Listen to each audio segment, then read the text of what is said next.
Hi, welcome back to BrainFLoTv. No long introduction. Let's get right into the topic. R. Kelly suffered an overdose of medications that were given to him by prison staff, his lawyer says. I woke up and I saw the headlines. It said R. Kelly overdosed in solitary confinement. Now, before I go any further, I'm well aware of what happens behind prison walls. I think I've watched enough videos, but I have never been. However, I do know that some people will store their medication somewhere in their mouth somehow, and they'll wait until they've accumulated a certain amount, and then they'll take it all at once, either to get really high or to die, because prison conditions are terrible. And, taking myself out is much better than doing these 30 years. I don't believe that's what happened in R. Kelly's case, though.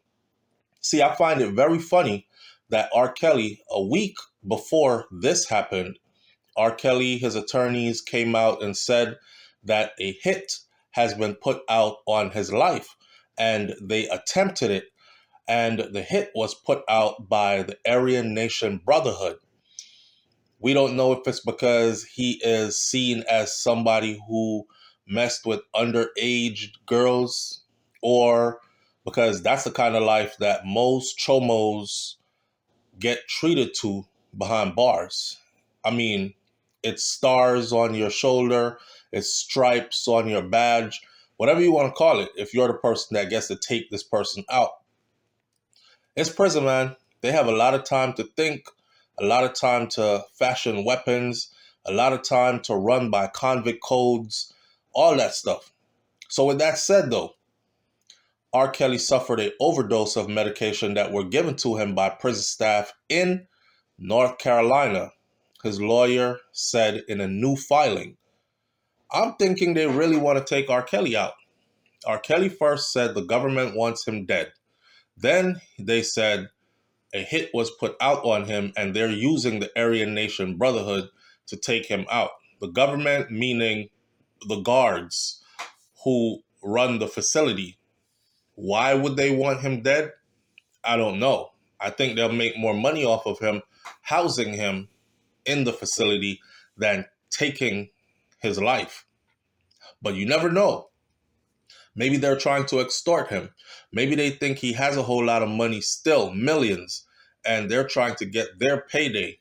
The truth of the matter is, majority of R. Kelly's finances, majority of R. Kelly's resources were captured and was liquidated and redistributed to his alleged victims.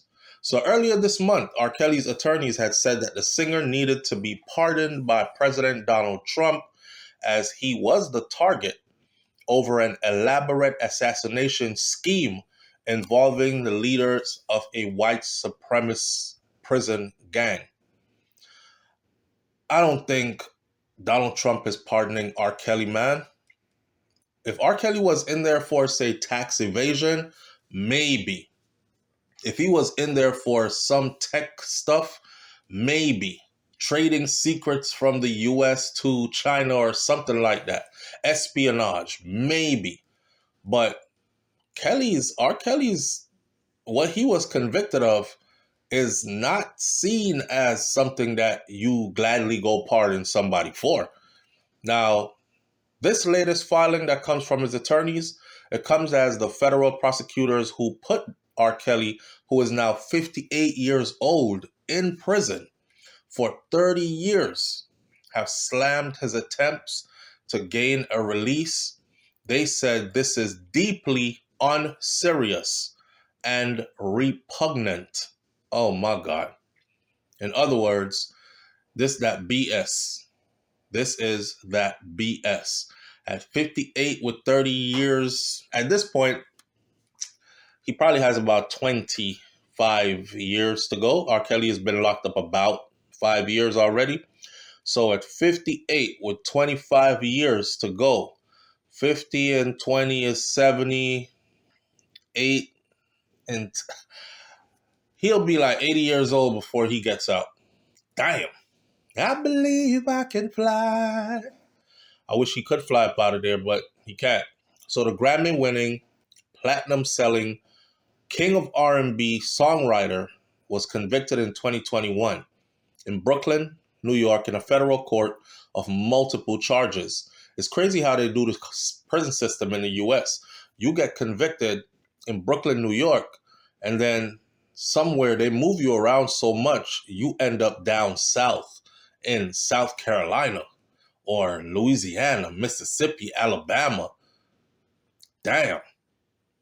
He was convicted for multiple charges, including racketeering and sex trafficking, kind of like what they're charging Diddy for right now.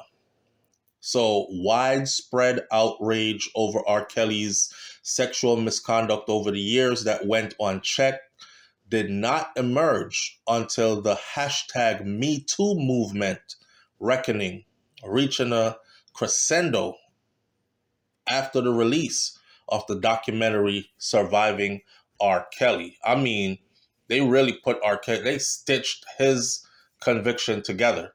So according to his lawyers, R. Kelly was put in solitary confinement on June 10th of 2025, and he had with him his medications for anxiety. On the same day, his lawyer says prison staff entered his room and directed him to take further medications, and he complied. Damn. The paperwork says that this interaction was actually captured on camera.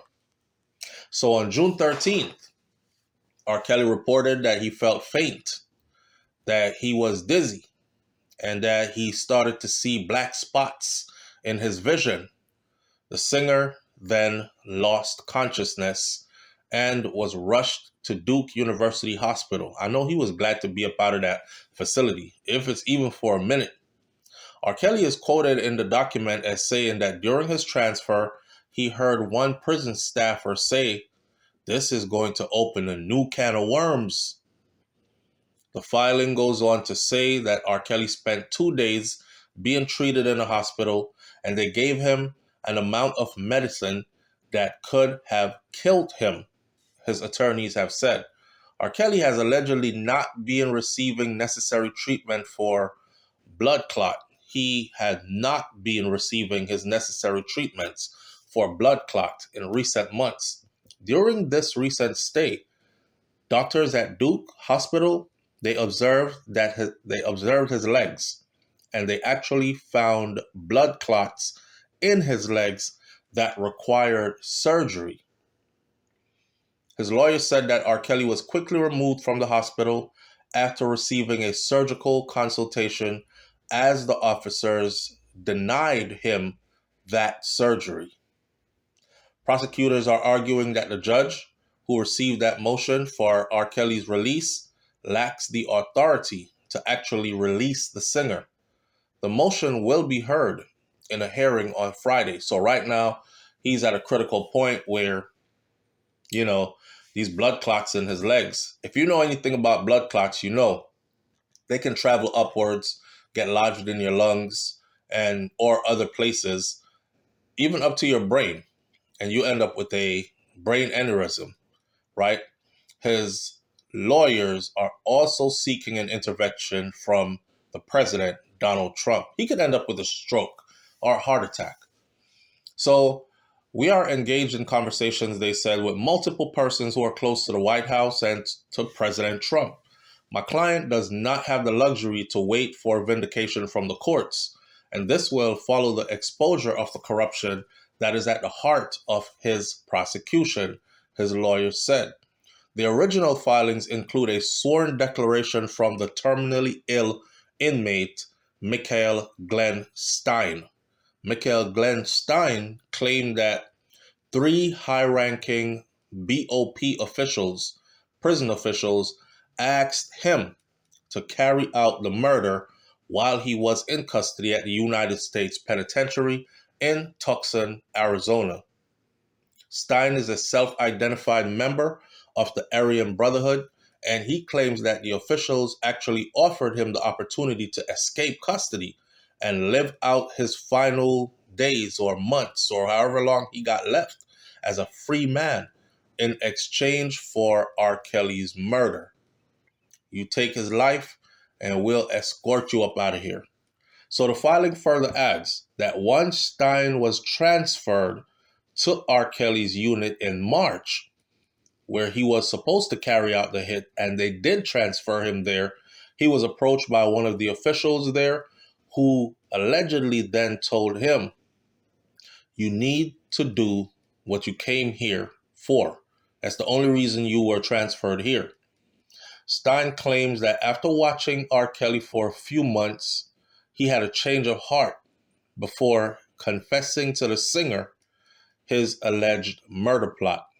"I'm really here to kill you, man. Don't get scared. I'm not going to do it. But, this is how it went." R. Kelly's attorneys alleged that they were made aware in June of a second murder plot of the Aryan Brotherhood, whom officials directed to execute both R. Kelly and Stein. Stein is now seen as a snitch, a rat, and somebody that failed his mission. And if he can't do it, somebody else from the Aryan Brotherhood will take him out and R. Kelly at the same time. So this is what information his attorneys have. I'm not behind them walls. I don't know if it's true or not. You know what I mean? And honestly, I'll put it like this. I don't want to see R. Kelly stabbed to death behind prison bars, man. That would be a super sad ending for, such a life that was lived, such a talent. I know a lot of people in the comments are going to say stuff like, "Yeah, but what he did, he deserves to die for it," or whatever. You might be right. You might be right. I'll say it again. I did see the video from back in the day. Now, these grown women who were around him and who participated willingly, allowed him to do things and have his way, and then once there was a lawsuit, they decided to sue. I believe in a thing called accountability. The only person who I have an issue with, which I think he could rot in hell for that, is the little girl. And I saw the video way back in the day. It was a famous singer who got railroaded because of how big R. Kelly became and how influential he was in the industry. Those who are watching this video right now probably knows who I'm talking about. She was working closely with R. Kelly. She could really sing. And she took her little niece to the recording studio with R. Kelly there. And, R. Kelly separated them because she's the artist. So she had to go in the booth and do some vocals, voicing. And while she was doing that, he took her little niece, who obviously was starstruck being in the presence of R. Kelly. R. Kelly was huge at the time, and he had his way. And it was video recorded. We had this video on VHS tape, VCR tape back in the day. VCR tape, right? Because we had to see it. This video was bootlegged throughout New York City. And we bought a copy of it because we had to see if it was really true. And I'm telling y'all that I saw the video and I watched it over and over because I couldn't believe what I was seeing. And I'm like, this is him. This is him. Now you got to know that this is before AI. And this is before a time period when technology was so advanced that we could make people do stuff in videos that they weren't even in. That technology did not exist. We talking about VCR tape days, right? And we clearly saw that it was R. Kelly. Anyways, with that said, I'm going to leave this one right here.